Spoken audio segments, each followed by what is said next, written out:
क्या आपको लगता है कि आपने ड्रोन के बारे में सब कुछ देख लिया है? तो तैयार हो जाइए, क्योंकि आज हम एक बिल्कुल अलग क्षेत्र में प्रवेश कर रहे हैं। यह उन आम क्वाडकॉप्टरों के बारे में नहीं है जिन्हें हर कोई जानता है। यहाँ ध्यान उस वास्तविक तकनीक पर है जो अभी काम कर रही है और जो मशीनों के उड़ने, गिरने, मुड़ने, वातावरण को महसूस करने और यहाँ तक कि असली जीवों की नकल करने के तरीके को बदल रही है। वीडियो एक ऐसे विचार से शुरू होता है जो पारंपरिक ड्रोन से पूरी तरह अलग है। यहाँ मुख्य पात्र SOW है, एक उपकरण जो पेड़ों के पंखदार बीजों से प्रेरित है। वे बीज जो हवा में घूमते हुए धीरे धीरे नीचे उतरते हैं। लेकिन इस मामले में शोधकर्ताओं ने इसी प्राकृतिक सिद्धांत को एक वास्तविक प्लेटफॉर्म में बदल दिया है जो आपदा क्षेत्रों में सेंसर ले जा सकता है। सबसे दिलचस्प बात इसकी नियंत्रित अवतरण प्रक्रिया है। बड़े मोटरों और भारी बैटरियों पर निर्भर होने के बजाय यह अपनी खुद की घूर्णन शक्ति का उपयोग करके नीचे जाते समय गति कम करता है, जिससे वजन घटता है और स्वायत्तता बढ़ती है। एक और बात जो ध्यान खींचती है वह यह है कि कई इकाइयां हवा में एक दूसरे से जुड़कर एक ही समूह बन सकती हैं, जो अधिक स्थिरता के साथ नीचे उतरता है। और जब मिशन की आवश्यकता होती है तो वे उड़ान के दौरान अलग अलग हो जाती हैं और हर एक अपनी दिशा में आगे बढ़ती है। शोधकर्ताओं ने इन सभी प्रयोगों को सिमुलेशन में, वास्तविक गिरावटों में और एक बड़े ड्रोन से इस प्रणाली को लॉन्च करके भी परखा, ताकि यह देखा जा सके कि वास्तविक दुनिया में इसका व्यवहार कैसा है। इसके बाद आता है एक विचार जो बिल्कुल विपरीत दिशा में जाता है। गिरावट को स्थिर करने के लिए घूमने के बजाय यह क्वाडकॉप्टर उड़ान के दौरान अपने आकार को तेजी से बदलता है। इस ड्रोन की बाहें कठोर नहीं हैं, वे शरीर से स्प्रिंग लगी जोड़ियों द्वारा जुड़ी होती हैं, जिससे मोटरों की शक्ति कम होते ही वे अपने आप सिकुड़ जाती हैं। उसी क्षण बाहें नीचे की ओर मुड़ती हैं और ड्रोन का कुल आकार लगभग आधा हो जाता है, वह भी बिना किसी अतिरिक्त मोटर या जटिल मैकेनिज्म के। यह त्वरित अनुकूलन ड्रोन को उन संकीर्ण स्थानों से गुजरने में सक्षम बनाता है जहां सामान्य मॉडल फंस जाते, और यह सब उसी नियंत्रण प्रणाली के साथ किया जाता है जो पारंपरिक क्वाडकॉप्टरों में उपयोग होती है, बस कुछ अतिरिक्त सीमाओं के साथ। संरचना सरल है लेकिन उपयोग में बेहद प्रभावी।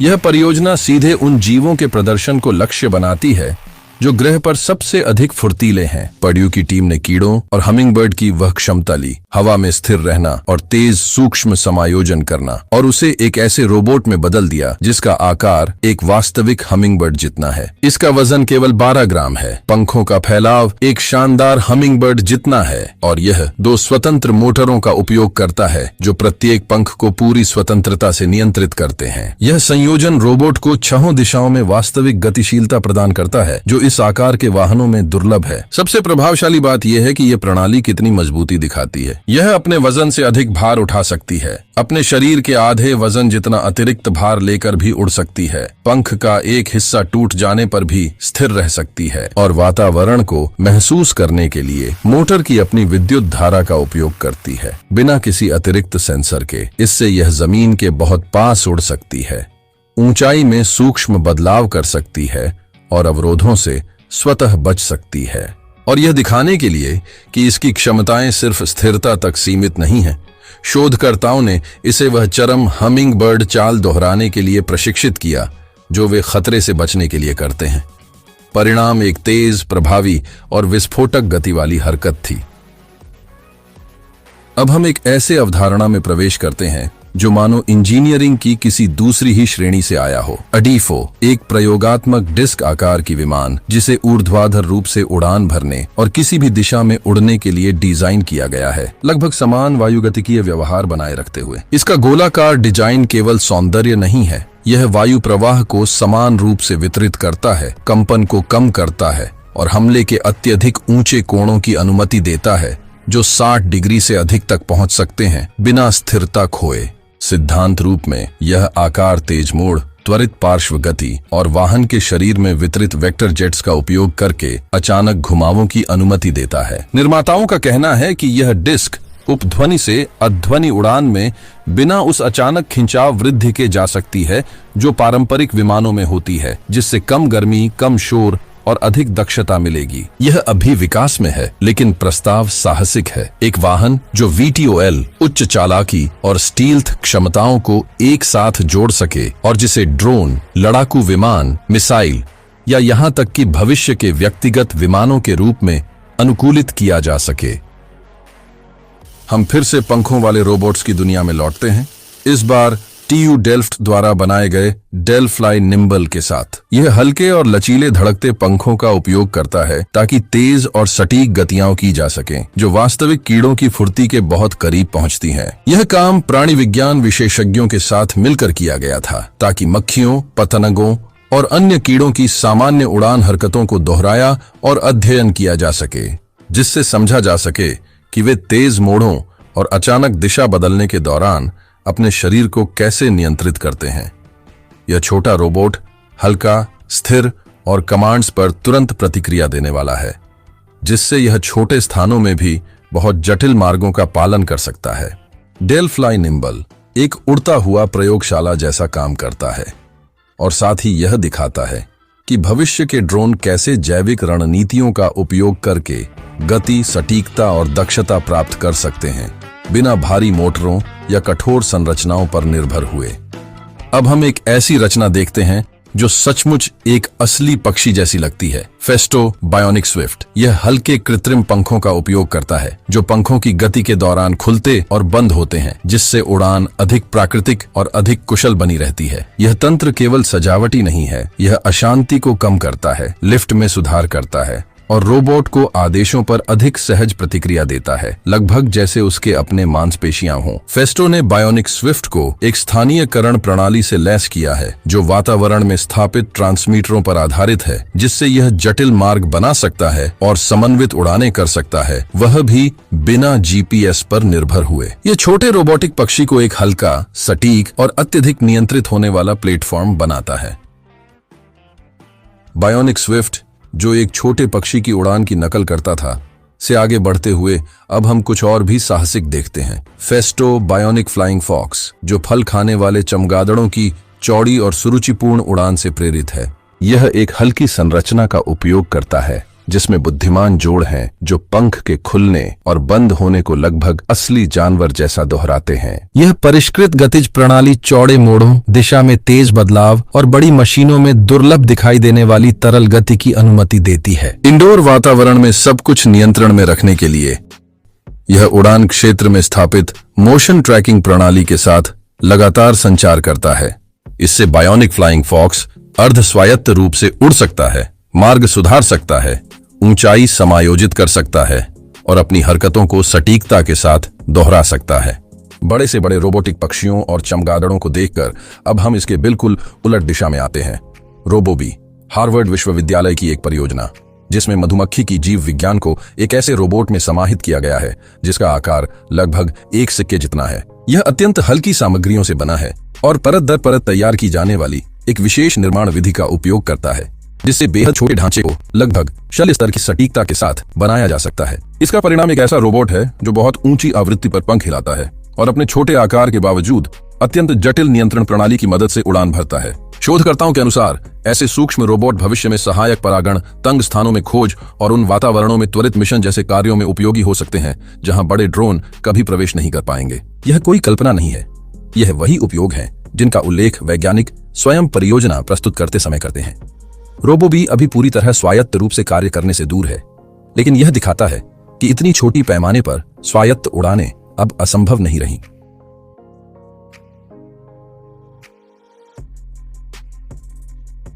अब हम एक ऐसे रोबोट पर पहुंचते हैं जो दो बिल्कुल अलग प्रकृतियों को एक साथ जोड़ता है, फेस्टो का बायोनिकॉप्टर। इसे इस प्रकार बनाया गया है कि यह हेलीकॉप्टर और विमान दोनों के गुणों को एक ही ढांचे में समेट सके, जिससे यह अपने शरीर को झुकाए बिना उड़ान मोड़ बदल सकता है। यही विशेषता इसे आगे बढ़ने, पीछे हटने, बगल की ओर फिसलने और हवा में एक ही स्थान पर टिके रहने की क्षमता देती है, वह भी एक ऐसी फुर्ती के साथ जो शिकार करती हुई व्याध पक्षी ड्रैगन फ्लाई की याद दिलाती है। इसका रहस्य पंखों की जड़ में स्थित यांत्रिक व्यवस्था में है। प्रत्येक पंख में एक संयुक्त ढांचा होता है जिसे एक छोटे क्रैंक तंत्र द्वारा नियंत्रित किया जाता है, जिससे पंख का कोण और उसके फड़फड़ाने की चौड़ाई दोनों बदली जा सकती हैं। इस तरह इंजीनियर बल, धक्का, दिशा, संतुलन और गति संबंधी अनेक मापदंडों को नियंत्रित करते हैं और इसे कई स्वतंत्र गतियों की क्षमता मिलती है। पायलट केवल दिशा और इरादा बताता है। सूक्ष्म समायोजन पूरी तरह स्वचालित रूप से इलेक्ट्रॉनिक प्रणाली द्वारा किए जाते हैं। अब दृश्य में कुछ अत्यंत सूक्ष्म और साथ ही विवादास्पद प्रवेश करता है। Dragon fly.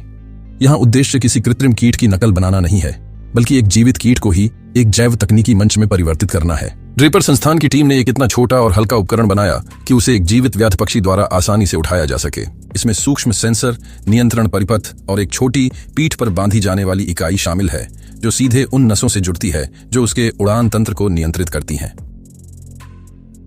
जीव विज्ञान और अभियांत्रिकी के इस मिश्रण से आगे बढ़ते हुए हम अब एक ऐसे आविष्कार पर आते हैं जो पहली नजर में वैज्ञानिक जिद जैसा लगता है।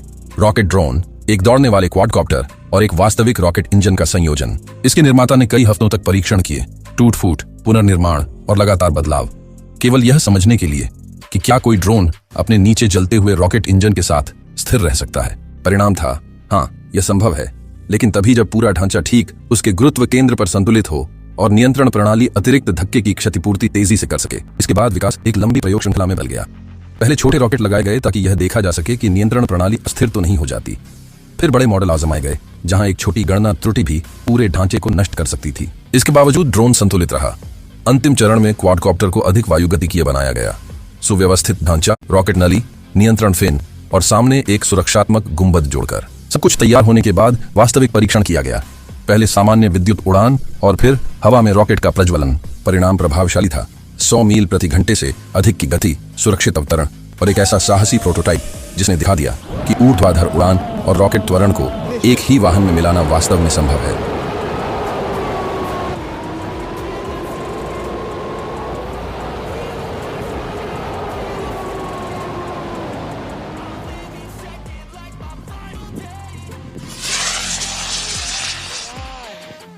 अगला प्रयोग लगभग सामान्य समझ के खिलाफ एक निजी चुनौती जैसा है। एक टैंक जो केवल एक बटन दबाते ही क्वाडकॉप्टर में बदल जाता है। निर्माता ने अब तक जो कुछ भी बनाया था, RC car, drone, 3D print किए हुए हिस्से, कार्बन से बनी संरचनाएं, सबको एक ही वाहन में जोड़ दिया, जिसमें बहुत से जोड़ और चलायमान भाग हैं। जब मुख्य सर्वो शरीर को नीचे झुकाता है और एक्चुएटर बाहों को घुमाते हैं, तो ट्रैक्स वाली पहिए उड़ान मोटरों के लिए सहारा बन जाते हैं और चारों रोटर उड़ान भरने के लिए सीध में आ जाते हैं।